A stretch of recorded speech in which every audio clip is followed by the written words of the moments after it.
இந்த நட்சத்திரம் இந்த நட்சத்திரம்னு சொல்லி பிரித்து வைப்பாங்க இல்லையா? அதில் வந்து முக்கியமான ஒரு விஷயம் என்னென்னா, வளர்பிறையா தேய்பிறையான்ற விஷயங்கள் நிறைய பேருக்கு தெரியாது. வெறும் கார்த்திகையா மயில்னு நினச்சிப்பாங்க. இந்த பக்கம் வந்து பார்த்தீங்கன்னா அது மாறும்.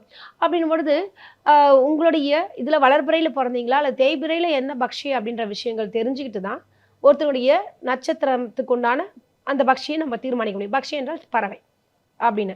சரி, இப்போ பறவை தெரிஞ்சுக்கிட்டோம்.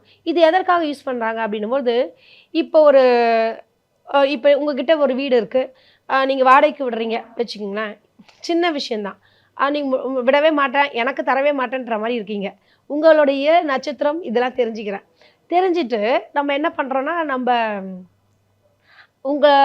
நீங்கள் ஏன்னா ஏற்கனவே ஜாதகம் பார்த்துருக்கலாம், ஏதோ ஒரு விஷயம் இருக்கும்.